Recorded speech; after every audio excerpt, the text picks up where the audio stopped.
Polish culture. Many people don't even celebrate Christmas or Easter the way that Poles do in the old country. They don't know what a Święconka is or what a Wigilia is. And so we wanted to reconnect. We wanted especially the young people to start learning about their Polish heritage, because Polish culture is really about faith, family, and freedom. And we want to reconnect back to that. And that's why we introduced the St. Casper Cultural Village with demonstrations and cooking demos and crafting demonstrations and religious lessons about that. We introduced another stage, and we started bringing in addition to some of the best polka bands in the nation, we started to bring in bands like Polki and bands like Polania, and hopefully soon we'll start to bring acts in from Poland. But most importantly, we want you to share the culture and the traditions with your children and your grandchildren. That's what's most important. We have to keep the new generation from coming up, otherwise it dies off, folks, and we forget about it. Now what's going on here tonight, Johnny Karas and I started talking a couple of years ago. He's the lead vocalist and saxophone player with the Jimmy Sturr Orchestra, and he happens to be from Buffalo, New York. We started talking about how he and his brother founded the G-Notes and the legacy that the G-Notes have still left on the polka community. They were one of the hottest bands in the nation when they were at their peak, and most of the members were gone, but I started talking to Johnny. We thought, wouldn't it be interesting if we could have a little tribute to it? He was a bit hesitant at first, but then we started talking a little bit more, and we had more meetings and more conversations about it. We had a couple of drinks over it, and he started telling me about how back in the day polka was in the east side of Buffalo, and how he grew up on the east side of Buffalo, and how the east side of Buffalo really molded and shaped him, not only as a person, but as a musician. And well, actually, I think maybe I should let Johnny tell the story. So let's hear Johnny tell the story of his growing up on the east side. Listen, a great round of applause for Eddie. Thank you very much. This can come down a little bit, but yeah, I'm originally from Buffalo, New York, born and raised on the east side of Buffalo on Overland Street. My parish was St. Luke's Parish, and my parents, my father was a steel worker, came from a very blue-collar family. My mother was a stay-at-home mom, and they raised 4 great kids. Neither one of my parents went to high school back in those days. And my sisters, Donna, Karen, my late brother Tommy Karas, and they believed in that dream that we all go to college. And most importantly, when I was 7 years old, it was primarily my mother's idea and father's, and my brother was 9 years old, to take clarinet lessons. And I'm glad they decided to do that, because had it not been, I have to thank my parents primarily.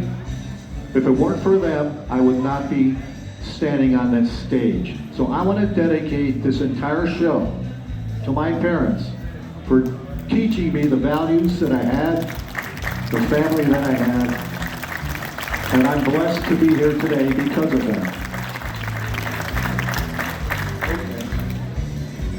Eddie's going to play a video. Starting this that's where we ended up.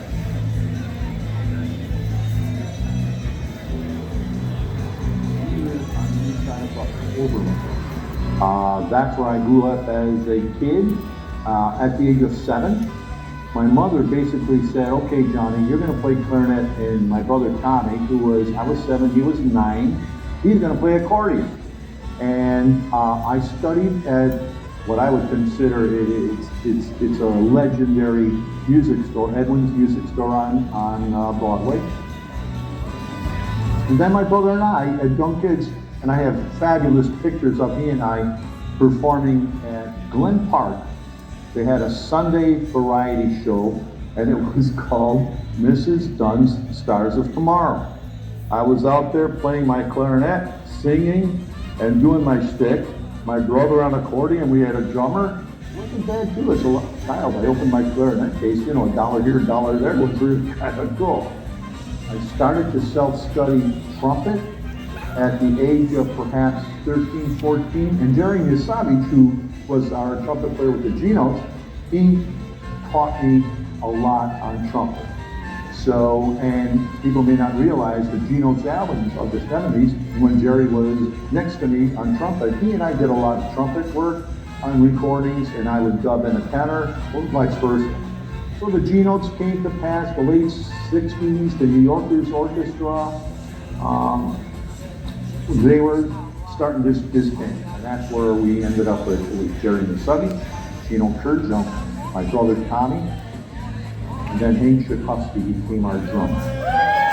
That's how we became the Genotes. And that was the beginning of, in my opinion, the Genotes, which, that was one heck of a band.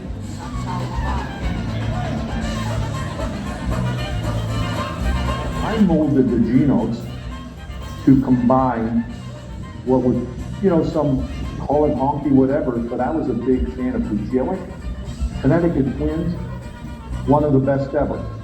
And on the album, I think that illustrates how we as the Genotes perform, because we had that balance, that mix, and we were popular, like the Crew Brothers. They were great. They were my best buddies, Tony Kutsky.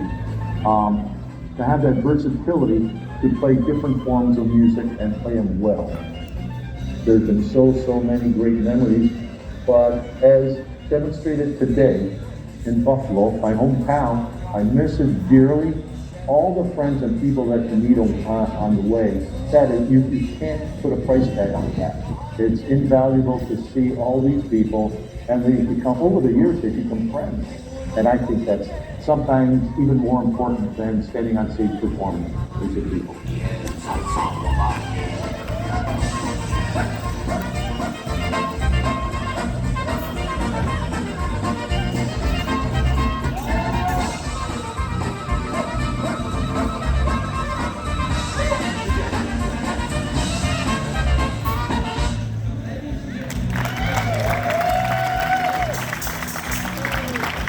Ladies and gentlemen, Johnny Kanash and his tribute to the Genotes. And hopefully we're going to take you back to those great days that we all remember.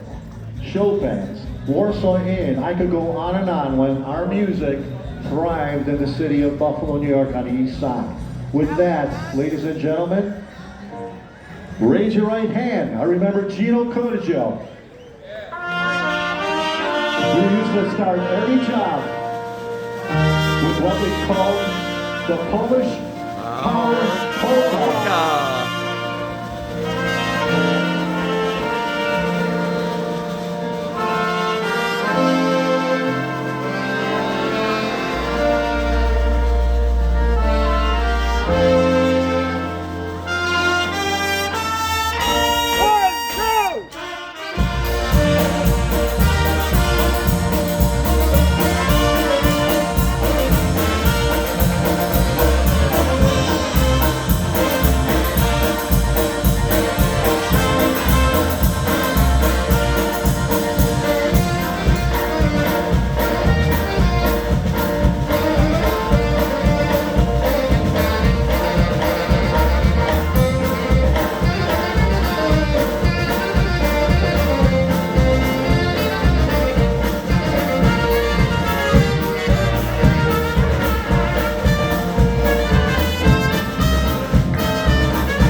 much.